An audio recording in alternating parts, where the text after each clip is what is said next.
School tiffin ideas day 3 त्यासाठी आज मी शेवग्याच्या शेंगा केल्या आहेत. हेल्दी आहे शेवग्याच्या शेंगा. तुम्ही पण ही रेसिपी टिफिनला द्या तुमच्या मुलांना किंवा ऑफिसच्या डब्यासाठी पण करू शकतात. तर ते शेवगा घेतला मस्त स्वच्छ धुवून आणि कट करून घेतलं. त्याच्यावरचं ते सगळं काढून घेतलं. ते ना तो म्हणजे मग चरचर लागत नाही. आणि आता उकळून घेतलं एका साईडला. इकडे कढईमध्ये तेल घेतलं, लसूण आणि मिरची थोडीशी कुटून घेतली आणि कढीपत्ता टाकल्यानंतर जिरे आणि थोडंसं मोहरी टाकली, हिंग टाकून घेतली आणि त्याला चांगलं परतून दिलं.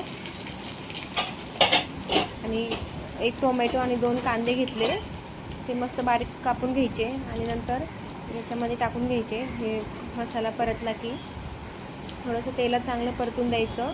लसणाचा फ्लेवर येतो त्यामध्ये. तर कांदे चांगले परतून घ्यायचे गोल्डन ब्राऊन होईपर्यंत. ही रेसिपी नक्की टिफिनसाठी द्या.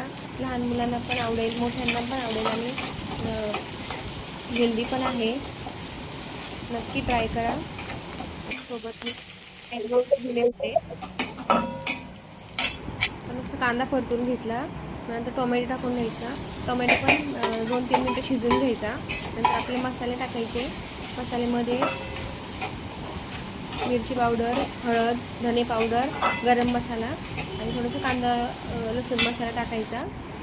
बाकी काही नाही टाकायचं. चांगलं परतून घ्यायचं. परतून घेतल्यावर त्याचा फ्लेवर चांगला येतो आणि टोमॅटो पण कच्चे नाही राहत. आता आपण शेवयाचं ते उकळलेलं पाणी टाकून घ्यायचं. त्यामध्ये थोडा मसाला हे करून घ्यायचा, परतून घ्यायचा आणि मग नंतर शेवयाच्या शेंगा टाकून घ्यायच्या. आणि इकडे शेवयाच्या शेंगावर आपण चपात्या करून ठेवायच्या. चपात्यांना तूप लावायचं, मग त्या नरम राहतात. आणि असं टाकून घ्यायचं शेवयाच्या शेंगा.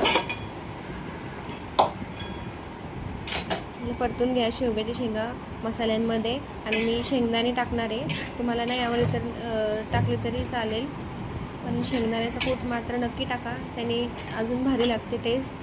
शेंगदाण्याचं कूट आणि गूळ टाकायचा थोडासा आणि मीठ टाकून घ्या आणि 5-6 मिनटं जरा चांगलं शिजवून घ्या.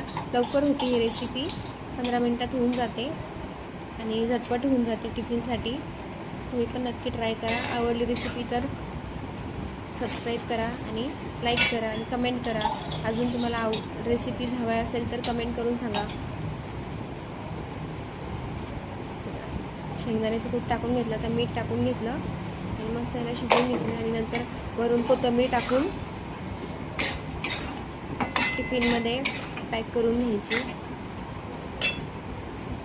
गूळ पण टाकून घेतला आणि सोबत मी आंबे कापले होते, टिफिन पण भरून ठेवला. अशा प्रकारे रेसिपी